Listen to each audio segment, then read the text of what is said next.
Hello everyone, take 7 on 0.8. It would be better if it was take 8 on 0.8. I better not say that because it'll probably become take 8 on 0.8. Anyway, okay, so we're looking at the subset of the real numbers, and the first thing they ask you is just about some definitions. So they say the natural numbers are the counting numbers 1, 2, 3, 4, 5, 6, 7, 8, 9, 10. So that's what these dot dot dot means, is it continues. And if you add 0 to that list, 0, 1, 2, 3, 4, 5, 6, 7, 8, 9, 10, as high as you can count, those are called the whole numbers. So the natural numbers are called a subset of the whole numbers because all the natural numbers are also whole numbers. Now there's one number that is only really added onto the natural numbers to make it into the whole numbers. Then the integers, the natural numbers are a subset of the integers, and the whole numbers are a subset of the integers, meaning that in the integers are included all of the numbers that you would call whole numbers. So the integers would be 0, 1, 2, 3, 4, 5, 6, 7, 8, 9, 10, as high as you can count, and also -1, -2, -3, -4, -5, etc., etc. So those are the integers. Then rational numbers are anything that can be written as a fraction. So it's obvious that 4 over 3 is written as a fraction, where the numerator, and I'm going to write this out to the side just because that's not showing up right there. So -4 over 3 can be written as -4 over 3. And that looked like I wrote it the same way, and I couldn't help myself. So I'm going to write this like this. So -4 thirds, remember, is -4 over 3. And they say that to be rational, it has to be a ratio. The word ratio is in there, which means a division between two integers. So -4 is an integer, and 3 is an integer. Remember, 3, I could call 3 a natural number, a whole number, or an integer. So it is an integer. And then obviously 11 over 2 is like perfect, right? It is an integer divided by an integer. Perfect.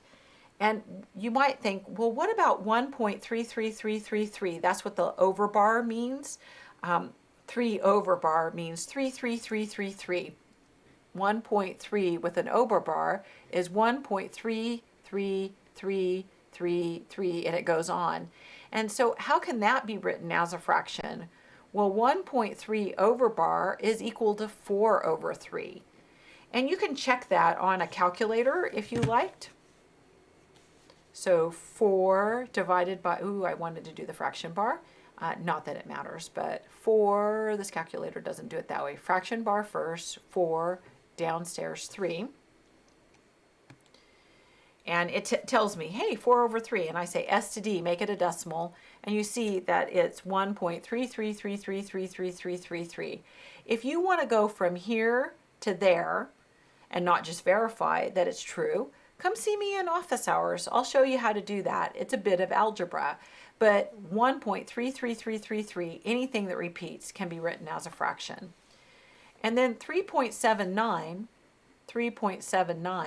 it's easy to take something that is a terminating decimal and write it into a fraction. You just drop the decimal, 379, and then you count tenths, hundredths, and then divide it by 100, wherever it's buried to. So I'm going to try that one as well. So 379 and then over 100. And you can see that I've written it as an integer divided by an integer. And so, of course, my calculator wants to tell me the fraction. So I say S to D, turn it into a decimal, and there it is, 3.79. Okay, there's some other numbers like pi. So all of these numbers are subsets of one another. So if I said to you, -4 over 3, what could you call it? Well, you could call it a rational number, or you could call it a real number, because all of these numbers are real numbers. 0, what could you call it? Well, if you wanted, you could call it a whole number. If you wanted, you could call it an integer. 0 is an integer. And if you wanted, you could call it a rational. 0 is a rational. And also 0 is a real number. So these numbers here, irrational, that means not rational, is what it means. So these irrational mean not rational. And that means if they're written as a decimal, they don't repeat like 33333, and they don't terminate. So pi, for example, is 3.14159, and my calculator knows more decimals of pi than I do. Shift, and there's pi, and I say equals, and it says pi because that's the exact value, and I say S to D, standard to decimal, and you see it's 3.141592654. So actually this is not equal, right? Because it actually goes on. And so this is a squiggly equals, means approximately equal. And it goes on and on and on. I'm not going to write all those digits. I went to a math contest, a math day, Pi Day celebration. Pi Day is March 14th, where there was a little girl, she was 8 years old, and she was in a contest, and she was able to recite more than 1,000 digits of pi. So right here I have 1, 2, 3, 4, 5 digits of pi, and she was able to recite 1,000, if you can imagine. Okay, serious dedication. Just memorization though. Square root of 3, I know 1, 2, 3, 4, 5 digits of pi, and I'm still happy. And so this is the square root of 3. It's 1.73, and it goes on. It might seem like it's going to repeat 0, 8, 0, 8, 0, but we don't know what the next digit is after this. It doesn't end. It doesn't repeat. It just goes on to eternity. And same with the square root of 5. It goes on and on and on. And so you can do that on your calculator if you want. Now the square root of 4 is a different character. The square root of 4 is equal to 2. And 2, so if I asked you, hey, what's the square root of 4? Well, you could say, it's a natural number. And if I said to you, hey, what's the square root of 4? You could say it's a whole number, and you would be accurate. If I said to you, hey, what's the square root of 4? You could say an integer or a rational or a real number, and you would be correct. You could not say that it's an irrational number, because it's not irrational, but it's all of these others. So it's a real, it's a rational, it's an integer, it's a whole number, it's a natural number. Okay, so that's kind of the story on there. Then they talk about the word factor. They say if A and B represent integers, then A is said to be a factor. I didn't lose the negative on that, good. If A and B, because I was going to be like version 8, if A and B represent integers, then A and B is said to be a factor or a divisor of B if A divides B evenly. That is, A divides B with no remainder. So for example, 2 divides 8 with no remainder. And so 2 would be a factor of 8. Now, 8 has more factors than just 2. So if we looked at, here's 8, and we looked at the factors that go with 8, those are all of the things that divide 8 evenly, like 1 goes into 8 evenly, and 2 goes into 8 evenly, and 3 doesn't go into 8, but 4 does, and 5 doesn't go into 8, and neither does 6, and neither does 7, but 8 does. So those are the factors right there. And so a prime number is any positive integer larger than 1 whose only positive factors, divisors, are 1 in itself. So they're saying that it has to be a positive integer larger than 1. So another way that they could have said that besides a positive integer larger than 1 is they could have said that it's a natural number, right? Because all the natural numbers are positive, larger than 1. So that would have been a way that they could have said that. Whose only positive factors, divisors, are 1 in itself. So 8 is not prime because the only thing that it can have as factors are 1 in itself, and 8 has 2 and 4. Whereas 11, if we think about the factors of 11, 1 goes into 11, 2 doesn't, 3 doesn't, 4 doesn't, 5 doesn't, 6 doesn't evenly, right? Da da da da, all the way to 11. And those are the only factors of 11. So 11 has a special name, and that's what they were talking about here. It's a prime number because its only factors are 1 in itself, whereas 8 has factors other than 1 in itself, and so 8 has a special name as well, and that name that they give for 8 is called composite. So if I was to make a list of all the prime numbers, now it's only fair to start with numbers that start at 2 because it has to be a, remember, positive integer larger than 1. So you wouldn't even, no one would ask you, is 1 prime? No, they would ask you, hey, is 2 prime? So think about the factors of 2, right? So here's 2. What things divide evenly into 2? Yeah, only 1 and 2. So what does that tell us about 2? Well, it's in the prime list. Because if you only have 1 and yourself as your factors, you're prime. Would 3 be in this list? Yeah, because only 1 and 3. What about 4? Would 4 be in this list? So if I asked about 4, if I asked about what are the factors of 4? Well, 1, 2, 3 doesn't go into 4, but 4 does. And so because it has something other than 1 and 4, 4 is not in the prime list, it's in the composite list. What about 5? What list? Prime. What about 6? Composite, because 2 and 3 also go into 6. 7, 8, 9. A lot of times people tell me 9 is prime because they're thinking odds, but actually 2 is even. But anyway, that's what they're thinking, odds. But 9, 3 times 3, so 9 is composite.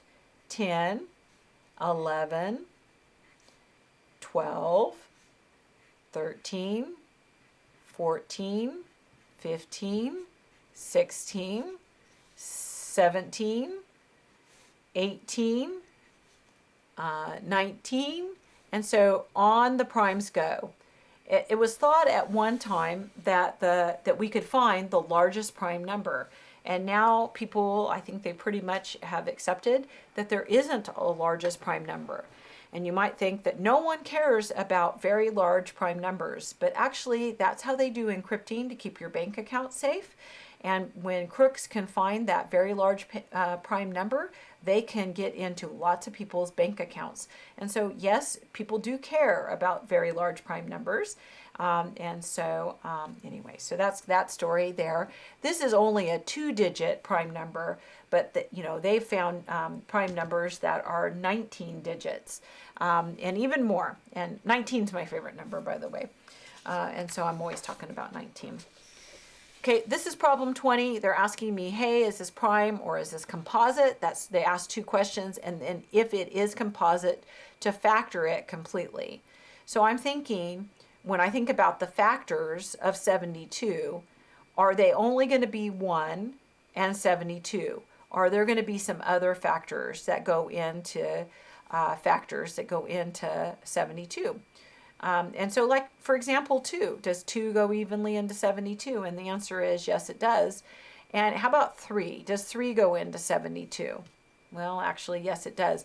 And there are many more besides that. And so all it takes, though, is one factor other than 1 in itself to go into 72, and you would say that it's composite.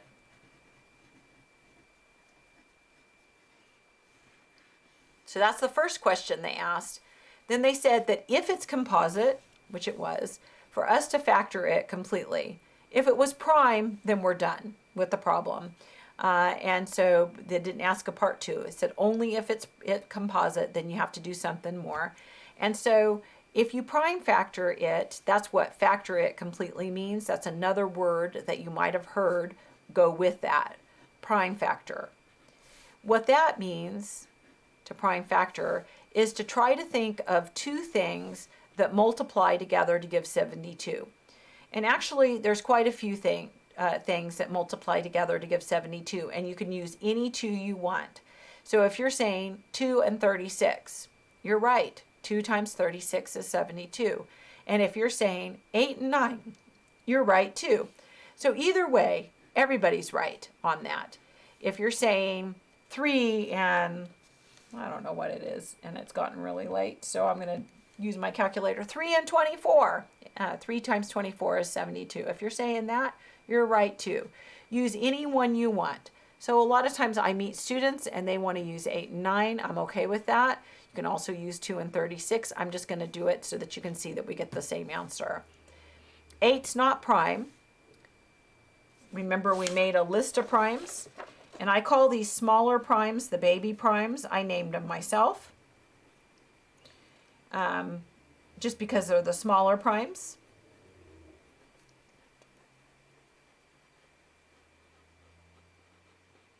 Goes on, right?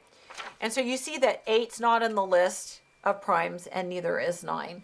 So what I would need to do if I was going to write the tree, the factor tree for this, is I would need to think of what two things, not using 1 or 8, that would multiply together to give 8. Would you guys agree? 2 times 4. And then I like to circle the prime, because that tells me you're done with that. And 4's composite, so I'm thinking what times what gives 4? Not using 1, not using 4. 2 times 2. Those are primes, so I'm going to circle them. And then 9 is 3 times 3. 9 wasn't prime, but both 3 is prime. So our answer for prime factoring 72 is 2 times 2 times 2 times 3 times 3. So if you went here, 2 times 36, you would circle 2. And then maybe you say 36, that's 6 times 6 perhaps. It would work. And then you would say 6 is not prime. 6 is not prime, but 6 is 2 times 3. And the other 6 is 2 times 3. So if you did the tree here, you get 2 times 2 times 2 times 3 times 3. It's conventional to write it in numerical order. And so any way that you do your tree is fine. And so our answer, though, when they asked us, is not this. This is not our answer. Our answer is this: 2 times 2, not comma, times 2 times 3 times 3. And the reason is that when I multiply those together, 2 times 2, remember my calculator uses an X for times. I wish it used a dot. I would write Casio a letter and tell them that. Maybe they'll watch my videos and they'll know that I would like them to turn it into a dot instead of an X. But when you multiply that together, you get 72.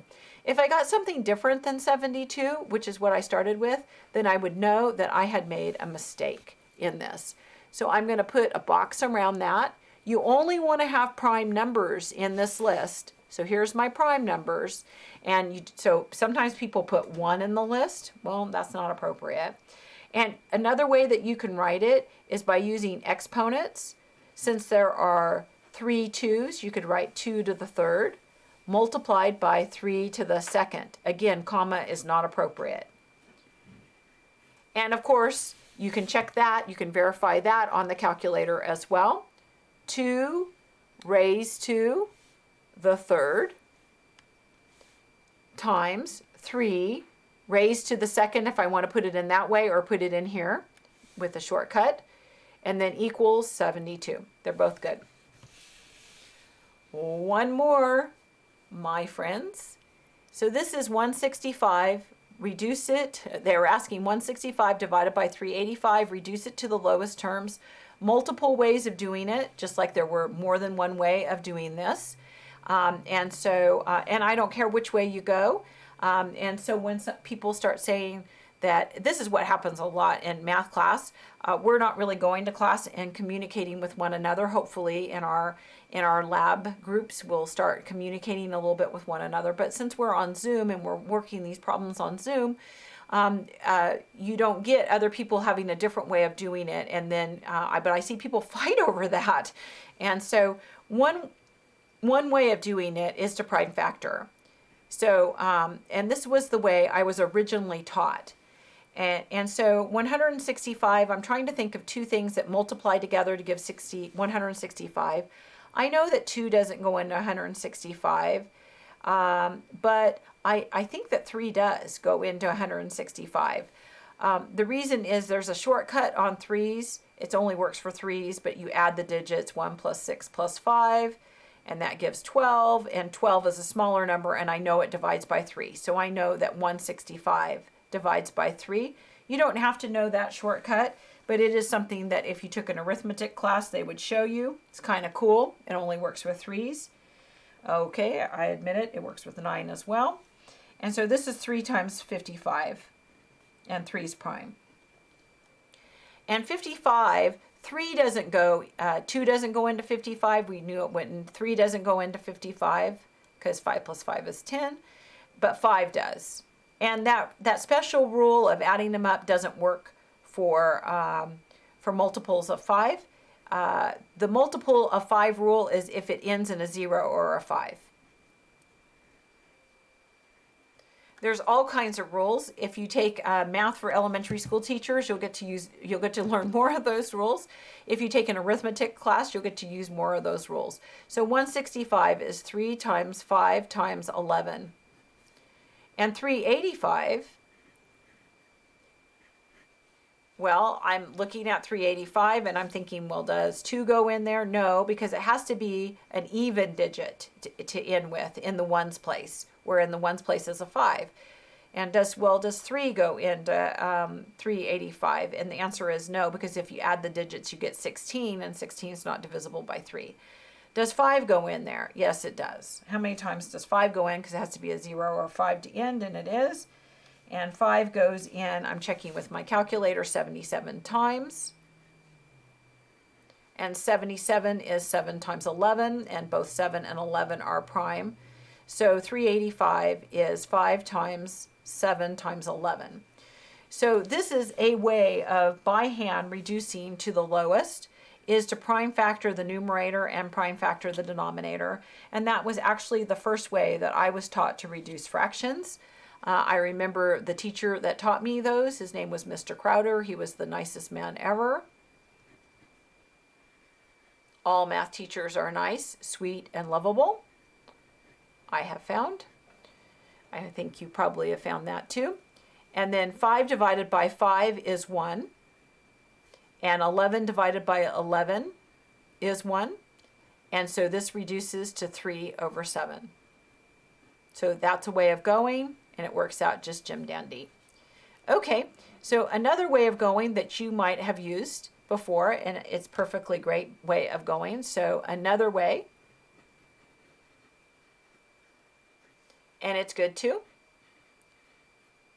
is to think to yourself, can I think of a number that divides 165 that also divides 385?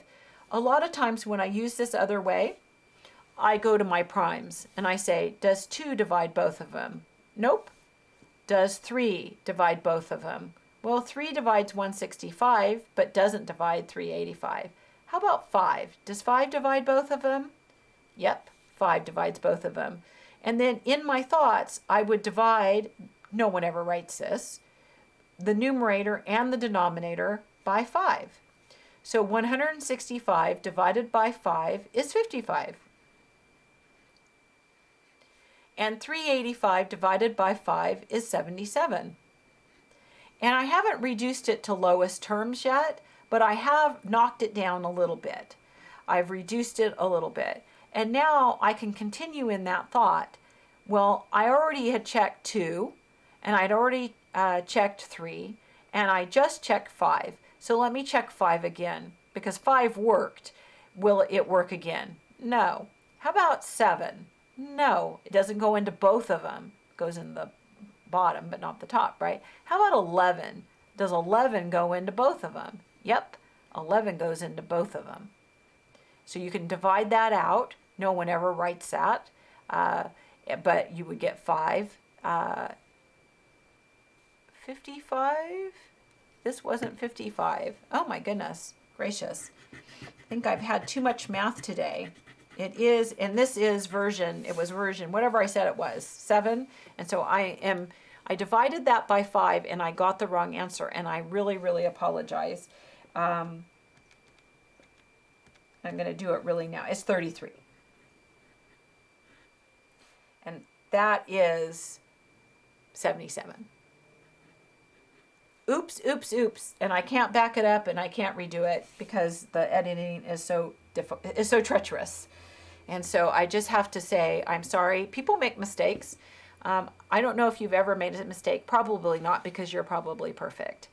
And so 2 doesn't go into the top or bottom. 3 goes into the top but not the bottom. 5 doesn't go into either. 7 goes into the bottom but not the top. And then I'm at 11, and 11 goes in, and I'm writing it in my thoughts, divided by 11. So we get 3 over 7. I expected to get the same answer no matter which way I did it. And in fact, if I was really clever, which I'm usually not that clever, but if I was, I would know that the top and the bottom here go evenly by 55. And when you do 165 divided by 55, you get 3. And when you do 385 divided by 55, you get 7. And so most people can't come up with the biggest number that they have in common. It's possible that you might think of it sometime, but you would get the same answer, even if you just knocked it down a bit. Okay, I'm glad that's only take 7. I apologize about the boo-boo in here. If we were in class, you guys would be all yelling out at me, hey, fix that. And I would. And so gratefully I'd fix it. And so good night, my friends.